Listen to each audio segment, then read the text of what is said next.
Yang dimuliakan Al-Ustaz Habib dan Budin, tuan-tuan dan puan-puan yang hadir pada pagi ini, syukur kita kepada Allah Subhanahu wa Ta'ala kerana telah mengizinkan kita untuk hadir bersama-sama pada pagi ini bagi sesi kuliah duha kita bagi anjuran masjid Masjid Salahuddin Taman Desa Bayu.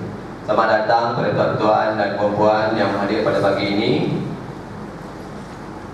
Syukur kita juga kepada Allah Subhanahu wa Ta'ala, walaupun banyak majlis ataupun acara majlis yang dijalankan pada hari ini, tuan-tuan dan puan-puan berkesempatan juga untuk hadir bagi memenuhi kuliah duha kita pada pagi ini.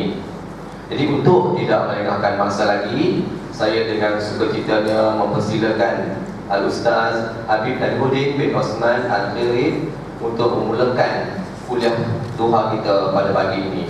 Dipersilakan Ustaz. Bismillahirrahmanirrahim. Assalamualaikum warahmatullahi wabarakatuh. Assalamualaikum warahmatullahi wabarakatuh. Waalaikumsalam warahmatullahi wabarakatuh. Alhamdulillah. Alhamdulillahirabbil alamin. Wa bihi nasta'in wassalatu wassalamu ala sayyidil mursalin sayyidina Muhammad wa ala alihi wa sahbihi ajma'in. Amma ba'du. نوينا تعلم وتعليم وتذكر وتذكير ونفع والانتفاع والرفاية والاستفادة والحث على التمسك بكتاب الله وسنة رسوله صلى الله عليه وسلم والدعاء إلى الهدى ودلالة على الخير ابتغاء وجه الله ومرضاته وقربه وثوابه سبحانه وتعالى آمين اللهم آمين. الفاتحة لنا معنا وأسلافنا صالح بكليتنا في نيتهم أعمالنا في أعمالهم وخصوصا على ما نوى صاحب الكتاب الإمام حجة الإسلام الحامل الغزالي إن الله ينفعنا بأسراره وأنواره وعلومه وبركاته ونفحاته في الدين والدنيا والآخرة وعلى كل نية صالحة جامعة في الدنيا والآخرة وإلى حضرة النبي محمد صلى الله عليه وصحبه وسلم. الفاتحة. الحمد لله رب العالمين الرحمن الرحيم مالك يوم الدين إياك نعبد وإياك نستعين صراط المستقيم صراط الذين أنعمت عليهم غير المغضوب عليهم ولا الضالين آمين. Alhamdulillah, kita bersyukur kepada Allah Subhanahu wa Ta'ala yang masih mempertemukan kita di dalam rumahnya ini, dan pastilah tiada pertemuan yang lebih baik daripada pertemuan seumpama ini. Dan mudah-mudahan pertemuan ini bukanlah berakhir. Nantinya walaupun kita akan berakhir kehidupan dunia, akan tetapi mudah-mudahan Allah Subhanahu wa Ta'ala akan melanjutkan pertemuan itu bersama insya-Allah di bawah panji bendera baginda Rasulullah SAW nanti pada yaumul qiyamah. Amin Allahumma amin. Dan kita bersyukur kepada Allah kerana telah memilih kepada kita di kalangan hamba-hambanya untuk menjadi orang-orang yang ingin untuk kenal kepada Allah dan kepada Rasulullah. Dan bersyukur kepada Allah yang telah memilih kepada kita untuk dinisbahkan kepada ilmu, kerana tiada satu kemuliaan kecuali apabila seseorang itu dinisbahkan kepada ilmu. Kerana apabila kita ini digelar sebagai talibul ilmi, pencari, penuntut ilmu, maka mempunyai kedudukan yang cukup istimewa di sisi Allah dan darjat yang tersendiri yang telah ditentukan oleh Allah Subhanahu wa Ta'ala. Akan tetapi ada di sana orang-orang yang digelar sebagai talibul dunia, orang penuntut dunia, penuntut harta, penuntut tahta, maka ini adalah golongan-golongan yang akan dihinakan oleh Allah Subhanahu wa Ta'ala. Jadi alhamdulillah kita yang hadir di sini pastilah merupakan penuntut ilmu. Pun begitu, telah pun kita sedikit sebanyak membahaskan di dalam kitab Hidayah, walaupun kita alhamdulillah dipilih oleh Allah untuk menjadi penuntut ilmu, pun di sana perlunya niat-niat yang benar ketika mana kita nak menuntut ilmu.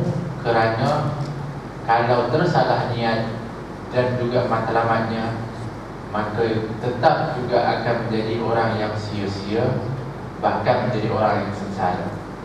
Jadi mudah-mudahan kita terpelihara daripada perkara-perkara tersebut dan menjadi penuntut ilmu yang akan mengikuti ketetapan dan kebenaran yang telah pun ditetapkan oleh Allah Subhanahu wa taala dan baginda Rasulullah sallallahu alaihi wasallam.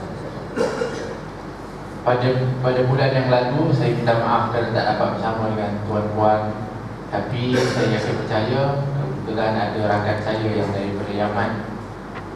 Dia pun saya minta untuk gantikan. Dia memang orang Arab betul, cuma alhamdulillah dia boleh lah bercakap bahasa Melayu, tapi saya tak pastilah dalam ceramah tu macam mana, tunggang kebalik Allah Alam lah. Boleh faham ya insyaAllah. Jadi alhamdulillah lah, saya minta maaf sebab program dah jadi belaga masa tu. Tapi bagi saya tak patut untuk nak ditangguhkan, dan alhamdulillah ada yang menggantikan, yang telah digantikan. Jadi saya nak tahu juga sampai kapan, saya tak tahu. Ya, bagian pertama ya, mula ya. Qala radhiyallahu anhu nafa'ana Allah bi qulubi fi darin amin. Dan qala radhiyallahu ankum, bahagian pertama adab-adab melaksanakan ketaatan. Baik, kita yang pertama sekali Allah Subhanahu wa taala sebut wa ma khalaqtul jinna wal insa illa liya'budun. Tidaklah aku ciptakan jin dan manusia, kata Allah, kecuali untuk mengabdikan diri kepada aku. Bermakna kita kena mengabdikan diri kepada Allah. Hamba bermakna kita hamba. Hamba ini maknanya kena taat kepada Tuhan dia. Itu konsep penghambaan. Ini konsep penghambaan yang ada pun kat dunia ini. Kalau kita tengok dalam fiqahnya pun, seorang hamba kena taat kepada Tuhan dia. Itu memang undang-undangnya. Apatah lagi kita hamba Allah, yang memang kita bergantung 100% semuanya kepada Allah. Semua. Kalaulah hamba kepada Tuhan dia, manusia ni sebenarnya bukan 100%, masih lagi ada di sana kekurangan dan sebagainya, pun dia kena taat kepada Tuhan dia.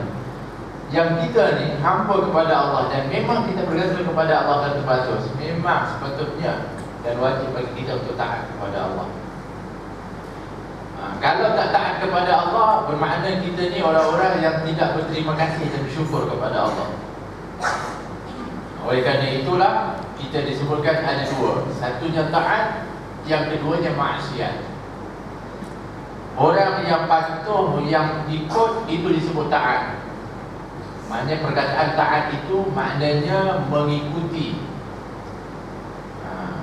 Apa saja kena taat. Orang maksiat iaitu menyalahi dari apa yang diredai, yang disukai oleh Allah. Oleh kerana itu kita mesti menjadi hamba yang taat, baru benar penghambaan kita.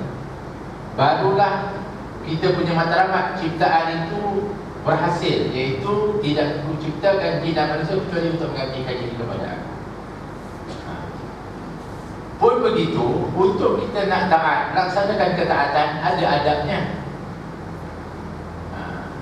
Kalau tidak kena cara adabnya, bermakna ketaatan kita itu tidak sempurna. Ya? Apa dia? Ketahuilah olehmu bahawasanya perintah Allah itu ada yang fardu, yakni wajib, dan ada yang sunnah. Di dalam ketaatan kita nak buat ni, kita kena ikut apa saja yang diperintahkan oleh Allah. Maka dalam perintah itu nak tunjukkan kepada kita bahawa Allah itu Ar-Rahman dan Rahim. Allah itu pengasih penyayang. Allah seru, panggil, suruh buat, tapi Allah bahagikan ada yang fardu, ada yang sunnah. Kenapa ni? Sebab Allah sayang. Maksudnya kalau semua Allah wajibkan, Allah berat bagi kita. Maka Allah ada yang difardukan, diwajibkan kepada kita, ada yang disunnahkan, yakni maksud sunnah itu dilaksanakan mendapat ganjaran, ditinggalkan tidak mengampun. Itu takrif kepada sunnah. Tapi bukan takrif sunnah kalau ada dalam ilmu hadis lain pula. Makna sunnah itu apa saja yang bersumber daripada Nabi, baik itu daripada perkataan, perbuatan, sifat dan perlakuan daripada Nabi, itu ta'rif maksud sunnah daripada ilmu hadis. Tapi yang ini adalah ta'rif daripada ilmu fiqh, iaitu sesuatu amalan yang dibuat, apabila dibuat maka dia dapat pahala, maka apabila ditinggalkan tidak dapat apa-apa. Sebab itu kita kena bezakan makna sunnah itu mengikut tajuk masing-masing. Sebab itu kalau kita kata kamu ambil sampah tu buang dalam tu sampah tu sunnah, itu dah sunnah tu, maksudnya dapat pahala. Kalau kata mana ada Nabi tak ada pun ambil macam tu, ini salah. Dia dah salah letak makna. Iaitu hari ini banyak orang confuse tu. Iaitu orang sikit-sikit Rasulullah tak buat, sikit-sikit Rasulullah tak buat, sikit-sikit tak sunnah sikit. Maksud sunnah itu kan yang dimaksudkan buat amalan yang baik dapat pahala. Sebab Allah sebut dalam Al-Quran, wa ma taf'alu min khairin, tidak ada yang kamu buat daripada kebaikan kecuali Allah akan berikan ganjaran. Apa saja kebaikan, asal nampak baik, dapat ganjaran sisi Allah. Tak semestinya Nabi buat. Sebab Nabi memang buat semua baik, tapi keperbagaian kebaikan itu banyak. Itu maksudnya. Macam kita hari ini buat kuliah duha, dulu ada ke Nabi namanya kuliah duha? Mana ada. Nabi pula mengajar bila-bila pun, bahkan duha pun Nabi mengajar, tapi tak ada namanya. Tapi kita buat nama tu, benda yang baik, tak ada masalah. Jangan jadi apa kita panggil orang yang kadang-kadang sengaja untuk nak menimbul-nimbulkan seolah-olah ini tak sunnah, ini tak ada Nabi buat dan sebagainya. Kita lihat kebaikan-kebaikan yang ada dan tak bertentangan pula dengan syarak, maka dia termasuk daripada amal bakti atau ketaatan. Jadi ketaatan itu ada yang wajib, ada yang sunnah. Yang fardu ialah modal. Dan Imam Ghazali nak bagi kita faham, yang namanya kewajipan itu, yang wajib, fardu itu adalah modal. Kita berniaga, kita kena ada modal. Nak berniaga, kita kena ada modal. Ra'sul mal, modal. Iaitu asas perniagaan. Dan dengan modal ini kita akan selamat. Kalau ada modal, kita selamatlah. Maknanya kalau kita berniaga, balik modal, selamatlah. Kan biasa orang kata, dah balik modal, alhamdulillah, selamat perniagaan dia, tak rugi. Okeylah, kita buat yang wajib, kita ambil yang fardu, kita buat, kita selamat. Sebab apabila sebut tentang rukun Islam, syahadatain, iaitu dua kalimah syahadah yang kita ucapkan, kita dah Islam. Kemudian kita salat, alhamdulillah, 5 waktu. Kemudian kita bayar zakat apabila kita sudah sampai kepada nisab dan haulnya. Kemudian kita berpuasa bulan-bulan Ramadan. Kemudian kalau kita mampu, kita pergi haji. Itu je asas kita buat, selamatlah kita. Betul, selamat. Selamat maksudnya kalau kita betul-betul sempurna semuanya itu, selamatlah kita. Sebab kita telah melakukan kewajipan yang telah diwajibkan oleh Allah. Baik, maknanya kalaulah sempurna, saya maksudkan sempurna betul semua, maka surga lah kalau ikut kepada janji itu. Baik. Tapi sebab oleh kerana yang kita sebutkan bahawa sebab pernah ada seorang Arab datang kepada Nabi SAW, kata, ya Rasulullah, saya ni kalau saya solat 5 waktu, saya puasa di bulan Ramadan, saya buat yang tu je, saya masuk syurga lah. Kata Nabi, masuk syurga. Dia pun jalan. Sahabat pun heran, ya Rasulullah, itu je dia buat masuk syurga. Kata Nabi, kalau dia betul-betul buat sempurna yang kewajipan itu, sudah memadai untuk dia masuk ke dalam syurga, kata Nabi. Tapi kenapa kita kena ada amal-amal yang sunnah? Yang disebutkan. Sedangkan yang sunnah itu ialah keuntungan, dan dengan keuntungan ini kita akan mendapat beberapa darjat kelebihan. Kalau wajib sempurna, selamat. Kalau kita buat sunnah pula, yang itulah di antaranya, salah satunya. Kalau ini sempurna, saya sebutkan sempurna dulu. Kita tengok sempurna dulu yang wajib itu. Memang sempurna. Sempurna ni maksudnya macam mana saya maksudkan. Kalau solat itu khusyuk, habis betul-betul full khusyuknya. Tapi kalau tak khusyuk, sekejap khusyuk, sekejap tak khusyuk, yang ini tak sempurna lagi. Yang ini belum ada jaminan lagi kita selamat dengan kewajipan yang kita buat. Tapi kalau sempurna dah saya sebutkan tadi, solat khusyuk semuanya, Masya Allah, semuanya lillahi ta'ala, betul-betul ikhlas kepada Allah. Jadi yang peranan sunnah bagi orang yang seperti ini ialah menentukan darjat. Maknanya syurga itu akan ada kedudukan syurga sendiri pun ada bertingkat-tingkat atau berperingkat-peringkat. Ada syurga yang paling istimewa, syurga Firdaus disebutkan. Kemudian seterusnya, kemudian seterusnya. Yang menentukan darjat orang itu nak naik tingkatan syurga itu adalah amalan-amalan sunnahnya. Amalan dia, banyak amalan dia. Sebab itu di antara digambarkan oleh Nabi, sebab kadang-kadang kita ni apabila sebut syurga, memang kita nak syurga, kita tak nak neraka. Sehingga kita kata, tak apalah, syurga yang paling rendah pun jadilah daripada masuk neraka. Betul, itu betul, tak salah. Tapi Nabi kata, kalau kamu nak minta syurga, jangan minta yang rendah-rendah, minta yang tertinggi sekali. Sebab apa? Sebab cita-citamu untuk mendapatkan syurga yang rendah itu akan mengurangkan semangatmu untuk beramal yang lebih. Sebab kita ni kalau dalam dunia pun, maksudnya kehidupan dunia pun, kalau kita nak tahap yang minimum, kita punya usaha pun akan lemah. Target kita, sebab tu target dia tinggi-tinggi supaya kita punya semangat pun lebih tinggi. Cuma Nabi nak bagi tahu, Nabi kata nanti pada yaumul qiyamah ahli syurga akan saling ziarah menziarahi di antara yang lain. Tapi mereka ada rumah masing-masing. Di sanalah nanti akan timbul penyesalan bagi orang-orang yang berada di syurga yang terbawah melihat kepada orang yang mempunyai kedudukan syurga yang tinggi.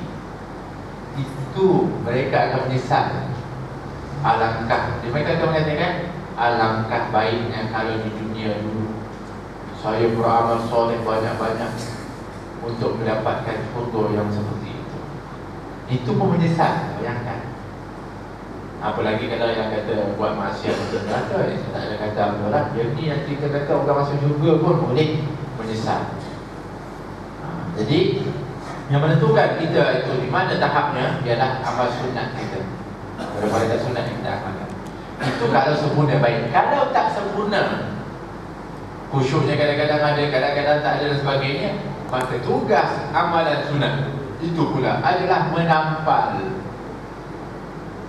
kepada kecacatan daripada amalan-amalan fardu. Itu peranan di atas. Sebab tu solat qabliyah dan ba'diyah itu adalah penampal kekurangan-kekurangan yang ada di dalam solat fardu kita. Sebab itu disebutkan ada sunnah muakkadah, sunnah yang ditekankan. Kita kena jaga solat sunnah itu. Itu. Rasulullah SAW bersabda, yaqulu Allah tabaraka wa ta'ala, ma taqarraba ilayya al-mutaqarribuna bimithli adai ma aftaradtu alayhi wa la yazalu al-'abdu yataqarrabu ilayya bin nawafil hatta uhibbah fa idza ahbabtuhu kuntu sam'ahu alladhi yasma'u bih wa basaru alladhi yubsiru bih wa lisanahu alladhi yantiqu bihi wa yadahu allati yabtishu biha wa rijluhu allati yamshi biha. Artinya Allah Ta'ala telah berfirman. Ini namanya hadis kursi. Hadis kursi maknanya Allah berfirman, tetapi yang bersabdanya Nabi. Nabi kata Allah telah berfirman begini. Dia beza dengan Al-Quran. Al-Quran adalah merupakan wahyu Allah yang diturunkan oleh malaikat Jibril. Maka dia menjadi Al-Quran. Adapun hadis kursi adalah hadis yang mana Allah berbicara melalui lisan baginda Rasulullah SAW. Itu hadis kursi. Ya. Jadi dalam hadis ini Allah berfirman, Allah mengatakan, tidak ada suatu cara yang lebih sesuai untuk hamba-hambaku menghampirkan diri kepadaku dengan seumpama mereka melakukan ibadah yang aku fardukan ke atas mereka. Jadi dalam hadis ini Allah nak bagi tahu cara pertama seorang hamba nak dekatkan diri dengan Allah adalah dengan menunaikan kefarduan kepadanya. Maknanya hari ini kalau ada orang kata kita tak perlu salat, kita cukup berzikir, kita akan dekat kepada Allah, itu adalah perkataan yang batil, yang menipu. Sebab apa? Sebab cara pertama hamba nak dekat dengan Allah mesti dia buat kefarduan itu. Ada orang kata tak payah solat dah, solat pakai niat je. Kita berzikir banyak-banyak, kita dekatlah dengan Allah. Nah, memanglah Allah mengatakan fadhkurni azkurkum. Berzikirlah, ingatlah kepada aku ingat kepada kamu. Tapi dah selesai daripada ibadah fardu dulu. Jangan dibuang ibadah fardu. Sebab kalau buang ibadah fardu, bermakna dia buang kedekatannya dengan Allah. Dia tak ada jalan. Sebab fardu ini adalah bina jalan untuk menuju kepada Allah. Kalau tak buat fardu, maknanya putus hubungan dengan Allah. Macam mana? Apa ibadah yang lain lagi yang dia nak buat untuk sampai kepada Allah? Tak sampai lah, sebab dia tak ada jalan untuk sampai kepada Allah. Yang jalan nak dekatkan dengan Allah adalah ibadah fardu. Di antara dalam hadis yang lain, riwayat yang sama, tapi lafaz yang lain, disebutkan tiada suatu amalan yang paling mendekatkan seorang hamba itu kepada Allah, kepadaku kata Allah, yang aku sukai, yang Allah cintai, Allah kata yang aku suka, iaitu yang pertama adalah fardu. Maknanya ibadah fardu adalah ibadah yang paling Allah sayang kepada hamba, ibadah yang paling sukai oleh Allah. Baik. Kemudian, dan sentiasa seorang hamba menghampirkan diri kepada aku dengan menambah amalan yang sunnah-sunnah setelah mereka melakukan yang fardu, sehingga aku mencintainya. Baik. Tadi ni ibadah tu nak dekat dengan Allah. Sebab kita ni hamba, sebenarnya kita nak dekat dengan Allah SWT. Kemudian dah bina dah ibadah fardu dah, kedekatan jalan kepada Allah, sampai nak bina jalan dekat dengan Allah, kita nak tampak pendekatan kita kepada Allah dengan ibadah sunnah, masuk dalam hadis tu. Jadi hamba yang betul-betul sayang, bukan maksudnya nak dekat dengan Allah, selain dia buat fardu, dia akan tambah dengan ibadah sunnah, sebab dia nak dekat lagi, bertambah dekat dengan Allah. Tapi Allah kata, apabila dia buat tambah dengan ibadah sunnah, dalam niat dia, hasrat dia untuk dekatkan diri kepada Allah, Allah kata, Allah balas dengan apa? Allah balas dengan dekat-dekat. Memang Allah balas dengan dekat, bukan Allah balas dengan dekat saja, Allah balas dengan cintanya. Allah kata, hatta uhibbahu. Dia cuba dekat dengan aku, tapi aku balas dengan cintaku kepada dia. Allah Tuhan. Kalaulah Allah cinta kepada hamba macam mana, apa akan berlaku kepada hamba yang dicintai oleh Allah? Siapa hamba yang dicintai oleh Allah? Iaitu dah selesai betul-betul fardunya, kemudian banyak-banyak buat amalan-amalan sunnah, Allah cinta kepada dia. Apa akan berlaku kepada hamba yang dicintai oleh Allah? Disebutkan apa? Maka apabila aku telah mencintainya, maka akulah pendengaran yang ia mendengar dengannya. Kalau sudah Allah cinta, pendengaran orang itu akan maksudnya dijaga oleh Allah. Pendengarannya Allah jaga. Maksudnya apa? Dia tak dengar benda-benda yang bukan-bukan lagi. Dia akan hasilnya dengar perkara-perkara yang baik saja. Dia nak pergi tempat dengar yang tak baik, Allah jaga dia. Allah palingkan dia pergi masuk tempat yang lain. Atau Allah bagaimana Nabi SAW sendiri pun masa kecil disebutkan dalam sirah, satu ketika ada pesta yang dibuat di kota Mekah, dia menggembala kambing dekat hujung Mekah. Adalah keinginan sikit, dia rasa kalau boleh aku pun nak pergi tengok juga pesta tu. Dia suruh kawan dia jaga sekejap, dia nak pergi. Tapi ketika mana dia jalan, Allah tidurkan dia. Allah jaga. Itu Nabi SAW memang jelaslah kekasih Allah SWT. Tapi kalau para orang-orang yang sudah dicintai oleh Allah pun Allah jaga pendengaran. Tak dengar lagi orang-orang perempat tak nak. Dan bahkan dia kalau dengar perempat, dia rasa sakit telinga dia. Dia tak boleh dengar, tak boleh tunjuk, tak selesa tubuh dia bangun, dia pergi tempat lain. Hari ini orang-orang yang dicintai oleh Allah, kita boleh tengok lah kita dicintai oleh Allah tidak. Kalau dengar orang nampak sedapnya irama tu, itu hati-hati lah tu. Belum lagi. Tapi kalau kita dengar je orang nak cakap pasal keburukan orang lain, kita dah tak kita pun tak sakit telinga kita. Berdengung betul, kita tak rasa bangga, kita faham saya begini. Yang ini Masya Allah, Allah dah jagalah pendengaran ni. Tak apa Ustaz, bukan saya nak dengar sangat, saya nak jaga hati orang tu, nak jaga hati sehingga kita dapat usaha ni. Macam mana jaga hati ni? Allah sebut dalam Al-Quran, jangan duduk dengan orang-orang yang mana berbicara perkara yang bukan. Bangun daripada tempat itu sehinggalah mereka berbicara perkara yang baik, baru boleh duduk pada semua. Allah sebut dalam Al-Quran seperti itu.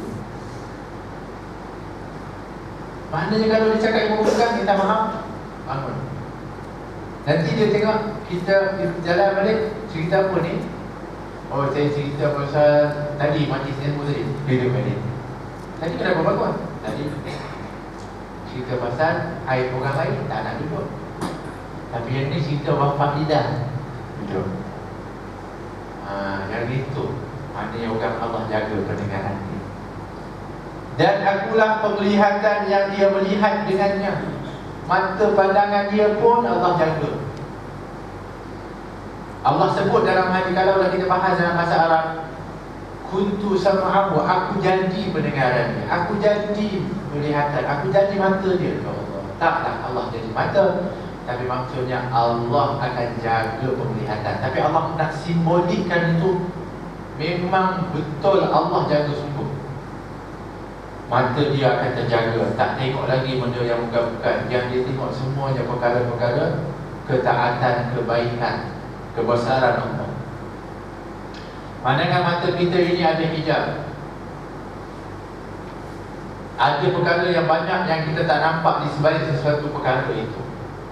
Tapi kalau sudah Allah angkat hijab ini, maka orang boleh nampak di sebalik dari sesuatu itu.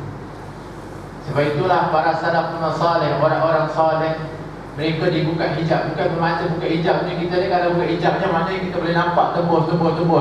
Itu dah lain itu. Yang kita maksud buka hijab ni tuan-tuan, puan-puan, ialah kita dibukakan kita punya, sebab kita ni terlalu banyak yang menghalang sehingga kita tak nampak akhirat, tuan-tuan. Sehingga kita lupa. Tapi kalau Allah buka hijab, kita ingat akhirat. Mana seolah-olah kita nampak akhirat tu. Asyik kita tengok dia, apa yang kita nak buat pun kita nampak. Tujuan pergi kepada akhirat. Tapi oleh kerana kita ni sekarang ni di hijab, kita nak keluar sedekah pun kita rasa menggigil. Kita rasa sayang, sebab hijab kita tebal. Cuba orang yang macam para sahabat tengok hijab mereka telah dibuka oleh Allah. Bukan maksudnya hijab tu tembus ini saya sebut tadi. Mana hijab mereka tu, mereka tahu bukan. Mereka boleh rasa alir infak mereka itu sampai terus kepada akhirat. Dan itu maksud dia. Janganlah hijab kepada kasyaf ini kita asyik tengok pasal benda yang boleh nampak di sebalik dinding, yang boleh nampak di sebalik. Yang itu tu dah cerita pasal para wali, para kasyaf. Tak, maksudnya dia buka hijab. Kita ni terlalu banyak dihijab dah, sehingga kita minta maaf, dihijab perbuatan baik pun kita terhijab, sehingga kita tak tahu dah yang mana baik dan yang tak baik, terhijab. Maka kalau orang-orang yang buat perkara sunat, dia dah buat perkara fardu sunat, dia dekat dengan Allah, Allah cerita kepada dia, Allah angkat hijab, maka dia nampak semua perkara baik. Bahkan dia tengok orang semua baik. Tuan-puan, nak tahu kalau kita ni bagus ke tidak setelah kita belajar, berhasil atau tidak, kita keluar daripada majlis, kita tengok orang semua orang ahli syurga, semua orang baik. Atau orang yang bukan Islam pun kita tengok dia baik, insya-Allah mudah-mudahan nanti dia dapat hidayah. Tapi kalau kita ni masih ada kotor dalam hati, kita tengok semua orang hina. Aku je orang ada ilmu, ini orang tak guna, ini orang ahli neraka, yang ni kita ada penyakit lagi. Masih terbawa hijab kita. Sebab Nabi pandang orang semuanya, harapan Nabi syurga. Nabi ketika pada pergi Taif, dah tak boleh, dah budaya dah meninggal lah. Bapa saudaranya Abu Talib dan isterinya Siti Khadijah pergi ke Taif. Kalau orang Taif boleh menyahut dakwah setelah ditentang kuat oleh kaum dia di Makkah. Pergi Taif bukan dekat, jalan kaki lagi baginda Rasulullah SAW dengan Zaid bin Harithah. Sampai ke Taif tu jumpa dengan pemimpin-pemimpin Taif yang telah pakat dengan orang-orang musyrikin Makkah.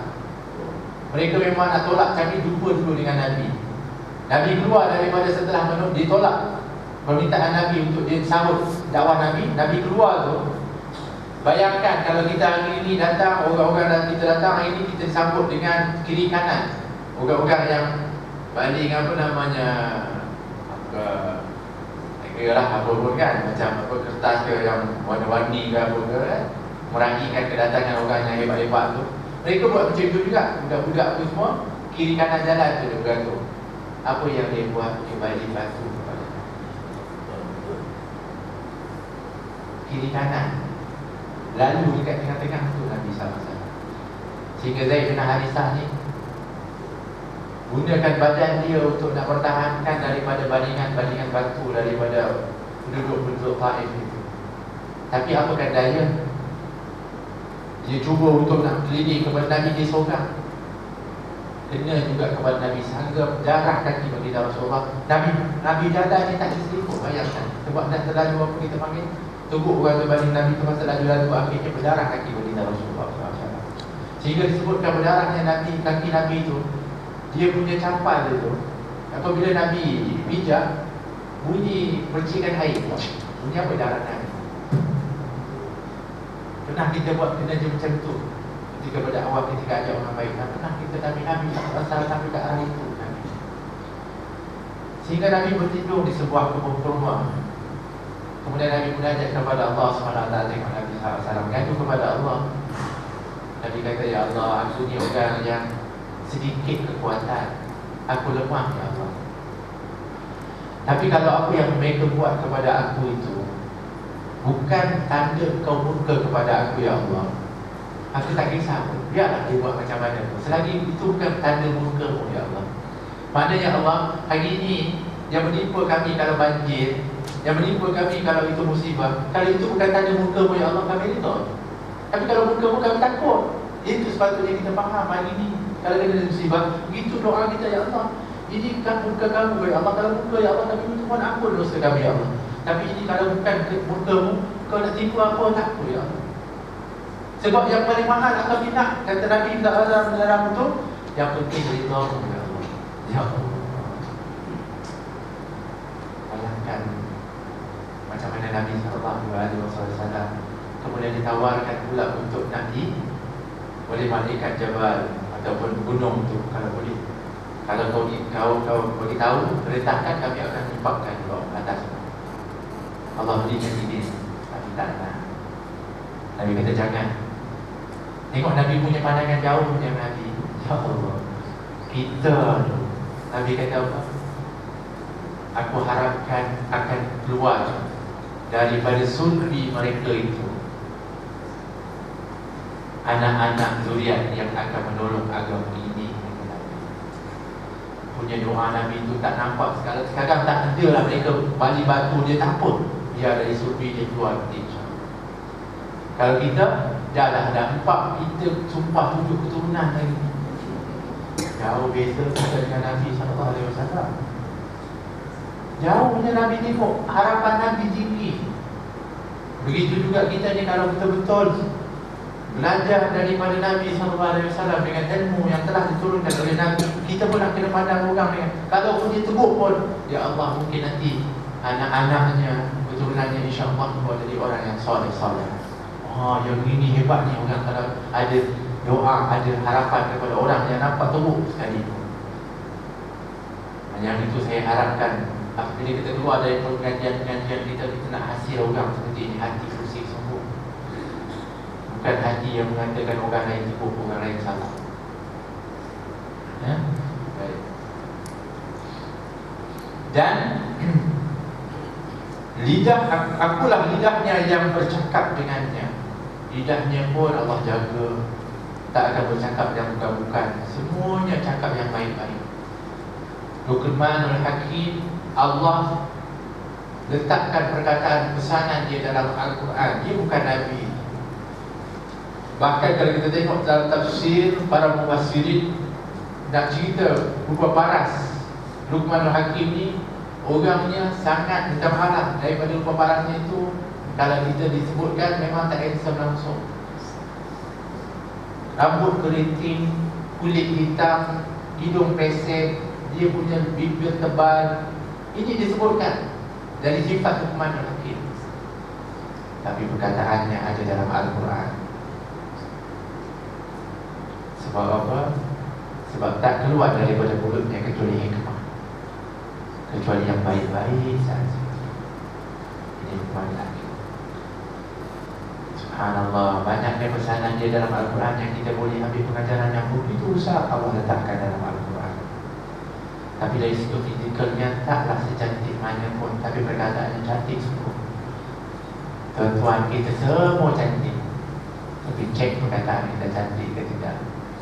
Sebab cantiknya kita, paras dan sebagainya yang diukur adalah daripada apa yang keluar dari lisan kita. Sebab orang akan nampak buruk kita apabila perkataan kita buruk, walau secantik mana pun kita. Kalau orang yang disayangi oleh Allah, pasti Allah jaga lisan. Dan inilah kata Nabi, jaga lisan kita ini ada pertahanan yang Allah jadikan. Telinga kita tak ada pertahanan, hidung kita tak ada pertahanan, tapi dua yang ada pertahanan, tiga ada pertahanan: mulut, lidah, mata, dan juga kita maaf maluan kita. Lidah kita ada pertahanan, apa bibir kita boleh tutup. Mata kita ada kelopak mata, boleh tutup. Kita punya itu pun ada, kita punya peha yang kita boleh tutup. Sebab nak bagi tahu yang tiga-tiga perkara ini penting untuk kita jaga. Boleh bertahan. Sebab apa? Sebab yang itu penting untuk kita jaga. Jagalah lisan tuan-tuan, puan-puan. Sebab kata Nabi, ini yang Nabi pegang, inilah di antara penyebab yang paling banyak orang masuk ke dalam neraka Allah. Baik. Dan akulah tangannya yang ia menyentuh dengannya. Tangannya pun dijaga oleh Allah. Apa yang dia buat semuanya kebaikan-kebaikan, dan dijaga daripada bertindak kezaliman dan buat yang bukan-bukan. Dan akulah kakinya yang dia berjalan dengannya, dan tidak berjalan orang yang dijaga oleh Allah kecuali di tempat-tempat yang baik, berjalan kepada perkara-perkara yang baik, dan tak akan berjalan di tempat yang bukan-bukan.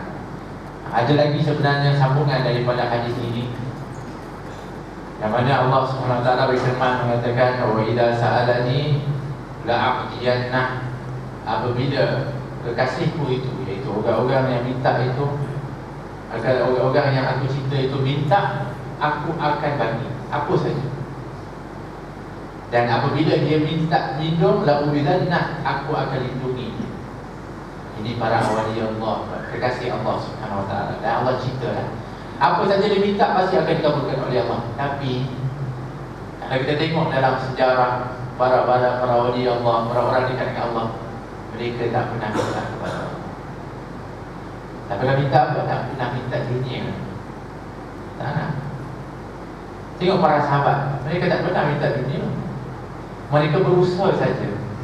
Abdurrahman bin Auf, dia bekerja, tapi kerana keyakinan dia kepada Allah dan kepada Rasul, dia berhijrah daripada Mekah ke Madinah. Sedang dia dah kaya dah, tapi ditahan semua kekayaan dia untuk bawa keluar dari kota Mekah. Wahai Abdurrahman, kau nak keluar dari kota Mekah, kau berniaga dekat sini, kau kaya raya, kamu nak keluar bawa harta kekayaan, tak ada harapan, kata orang-orang Quraisy. Dia kata, okey, kalau aku tinggalkan kekayaan itu untuk kamu, aku pergi untuk dengan Rasulku, kekasihku Nabi Muhammad, kau benarkan tak? Kami benarkan. Okey, semua aku tinggalkan, sedaya setinggal aku semua. Yakinnya kepada Allah dan cintanya kepada Nabi. Sampai ke Madinah, sedaya setinggal. Kemudian Nabi saudarakan Muhajirin Ansar. Abdul Rahman bin Auf disaudarakan dengan Sa'ad bin Rabi', seorang Ansar yang kaya, yang memiliki kebun, yang memiliki banyak rumah, yang memiliki banyak isteri, dan disaudarakan. Maka Sa'ad bin Rabi' tawarkan, ambil rumah ni, kamu punya, separuh harta tu kamu punya, isteri aku pun kamu boleh pilih yang mana satu, aku ceraikan nanti kamu ambil. Kata Abdul Rahman bin Auf, wahai Sa'ad, aku tak nak semua tu. Aku nak minta kepada kamu beberapa dinar saja, dan tunjukkan aku mana pasar. Maka dia belilah 20 dinar, dia pergi tunjuk pasar. Mulalah Abdul Rahman bin Auf berniaga. Daripada perniagaan yang ekonomi itu dikuasai oleh orang-orang Yahudi pada zaman itu di kota Madinah, akhirnya berjaya diatasi oleh orang Islam dan juga dipelopori oleh Abdul Rahman bin Auf. Punya hebatnya berniaga. Kenapa hebat dia berniaga? Sebab yakin yang memberi rezeki itu Allah. Jadi ini dia tinggal tak kisah. Sebab apa? Aku yakin Allah akan beri rezeki. Sehingga saking yakinnya kepada Allah dan kepada Rasul, sampai-sampai ketika mana dia dah hebatkan dalam perniagaan dan dia sentiasa infakkan harta di jalan Allah. Asal untungnya memang itulah untuk fisabilillah. Sehingga Allah akan tambah, Allah tambah. Sampai satu ketika kebun kurma dia berbuah. Maksudnya musim kurma di Madinah. Madinah kan terkenal dengan kurma. Semua orang, banyak orang di kebun, termasuklah Abdul Rahman bin Auf. Maka dipetiklah buah kurma fresh. Sebab kita ni kalau nak beli semua nak fresh, buah nak fresh. Pergi Mekah, Madinah, di Madinah khususnya, jom saya nak beli kurma yang fresh. Apa yang terbaik kita kena bawa pergi kebun kurma. Dah tidak fresh, wallah alam. Kebunnya memanglah fresh, buahnya tu dah berapa bulan dia simpan kat bawah tu, wallah alam pun. Tak apalah, tak kisahlah kan. Ceritanya semua nak fresh. Abdul Rahman bin Auf tahu bahawa orang suka beli yang fresh-fresh. Maka dia buat apa? Dia kata kat pembantu dia, kita simpan buah-buah kita. Kenapa ni? Kan orang nak beli. Sebab orang akan cenderung beli dengan Abdul Rahman bin Auf. Sebab orang tahu dia jujur, dia hebat. Memang Allah dah cenderungkan hati orang beli dengan dia. Sebab dia kata, saya nak beri kesempatan kepada peniaga yang lain. Kesian kalau kita dulu nanti orang lain macam mana. Dia fikir orang lain punya perniagaan. Biar yang fresh orang punya tu, orang tak dapat kat kita, orang beli kat tempat lain. Biar orang dapat keuntungan. Aku pun dah, bukan dah jemu untung, tapi maknanya nak bagi kesempatan. Tapi nak cerita kata pasal rezeki ni Allah yang beri. Dia dah, orang dah selesai musim fresh, dah sekian berapa lama, dia keluarkan dia punya jual. Berebut orang beli. Dia terkejut, kenapa ni? Dia kata kami dah selalu sangat makan kurma fresh. Sekarang ni kami nak cari yang tak fresh, dah benda tua lah. Ya Allah, laku pula dia punya lagi. Untung lagi. Nak cerita kata rezeki Allah dah tentu. Dan memang kalau sudah benar-benar yakin kepada Allah, dan memang infak ke jalan Allah, Allah, orang-orang para awliya dia kasih oleh Allah. Kalau dia minta, Allah bagi. Kalau dia minta lindung, Allah lindung. Ini para, sebab itu para awliya Allah, para wali Allah, para kekasih Allah ni, saya disebutkan dalam hadis kursi itu, man adani waliyan faqad adantuhu bil harb. Barang siapa yang menyakiti atau memusuhi kekasihku yang aku cinta ni, aku isytihad perang kepada dia, kata Allah. Kenapa? Sebab kalau orang itu para wali atau orang yang Allah cinta, bukan baik ni, orang buat jahat kepada dia, dia tak balas jahat. Betul? Dia balas baik. Bahkan dia tak pun menyakiti orang. Bahkan dia kadang-kadang dia mengelak pula, dia tak nak balas. Sebab apa? Sebab dia tahu bahawa mereka ini orang-orang mulia. Dia dan itu akhlak, seperti akhlaknya Nabi SAW. Tapi siapa kekasih dia? Siapa yang sayang kepada dia? Allah. Kita kalau orang kita sayang kena ganggu, kita pertahankan. Kalau dia tak pertahankan diri dia, yang ni pun dia tak pertahankan diri dia, tapi yang sayang dia Allah. Allah kata aku isytihad perang, aku yang perang. Bayangkan siapa yang buat tak baik kepada kekasih Allah ni, Siapa yang pegang dia? Allah. Boleh menang? Mana boleh menang? Itu maksudnya. Jadi ini orang-orang yang kasih Allah ni memang begitu. Apa saja dia minta Allah bagi, tapi mereka tak pernah minta kepada Allah. Dan mereka kalau mereka minta lindung pasti disembunyi oleh Allah. Mudah-mudahan kita semua tergolong daripada kekasih Allah Subhanahu wa ta'ala. Amin. Allahumma amin. Dan engkau wahai penuntut tidak dapat melaksanakan segala perintah taat Allah Ta'ala kecuali dengan menguasai hati dan seluruh anggotamu pada sekalian masa dan nafasmu, bermula daripada pagi sampai ke petang.